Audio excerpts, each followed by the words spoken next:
നമസ്കാരം, പ്രവാസി മലയാളിയിലേക്ക് സ്വാഗതം. രാജ്യത്ത് താപനിലയിൽ വർധന. വെള്ളിയാഴ്ച മുതൽ രാജ്യത്ത് കുവൈറ്റിൽ കനത്ത ചൂടാണ് അനുഭവപ്പെടുന്നത്. താപനിലയിലെ വർധന കടലിൽ വേനൽക്കാല തുടക്കത്തിലെ ചുവപ്പ് വേലിയേറ്റത്തിന് കാരണമായി. ചില ഭാഗങ്ങളിൽ കടലിൽ മത്സ്യങ്ങൾ ചത്തുപൊങ്ങിയതിനും കാരണമായി. രാജ്യത്തെ വിവിധ ബീച്ചുകളിലെ വെള്ളത്തിലെ മാറ്റങ്ങളും മത്സ്യങ്ങളുടെ മരണവും സൂക്ഷ്മമായി നിരീക്ഷിച്ചു വരികയാണ്. പരിസ്ഥിതി പബ്ലിക് അതോറിറ്റി അറിയിച്ചിരിക്കുകയാണ്.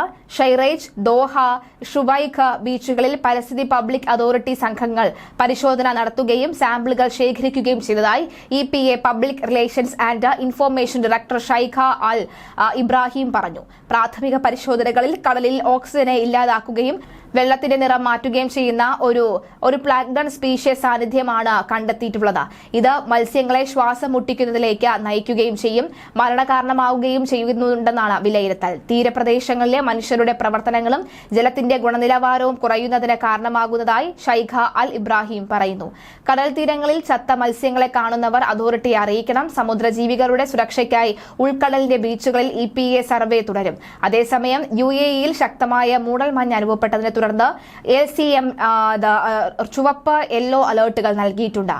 NCM പുറത്തിറക്കിയ മാപ്പ് സഹിതമുള്ള മുന്നറിയിപ്പിൽ രാജ്യത്തിന്റെ വിവിധ പ്രദേശങ്ങളിൽ മൂടൽമഞ്ഞ് ബാധിച്ച ഭാഗങ്ങളും അടയാളപ്പെടുത്തിയിട്ടുണ്ട്. ഇന്ന് UAE-യിൽ ചൂടും അനുഭവപ്പെട്ടാലും ഭാഗികമായ മേഘാവൃതമായ അന്തരീക്ഷത്തിന് സാധ്യതയുണ്ടെന്നാണ് പ്രവചനം. കിഴക്കൻ മേഖലയിൽ പകൽ സമയത്ത് മഴയോടുകൂടിയ കനത്ത മേഘങ്ങൾ രൂപപ്പെടാൻ സാധ്യതയുണ്ട്. രാത്രിയിലും ഞായറാഴ്ച പുലർച്ചെയും തീരദേശങ്ങൾ, ഉൾനാടൻ പ്രദേശങ്ങളിലും തണുപ്പും മൂടൽമഞ്ഞിന്റെയോ മഞ്ഞുവീഴ്ചയുടെയോ സാധ്യതയുണ്ടെന്നും NCM അറിയിച്ചു. വടക്കു പടിഞ്ഞാറും വടക്ക് കിഴക്കും ദിശകളിൽ മണിക്കൂറിൽ 10 മുതൽ 35 കിലോമീറ്റർ വരെ വേഗതയിൽ കാറ്റ് വീശാൻ സാധ്യതയുണ്ട്. അറേബ്യൻ ഗൾഫ്, ഒമാൻ കടലിലും കടൽ ശാന്തമായിരിക്കും. അബുദാബിയിൽ 35 ഡിഗ്രി സെൽഷ്യസും ദുബായിൽ 37 ഡിഗ്രി സെൽഷ്യസുമാണ് പരമാവധി താപനില പ്രതീക്ഷിക്കുന്നതെന്നും NCM അറിയിപ്പിൽ പറയുന്നു.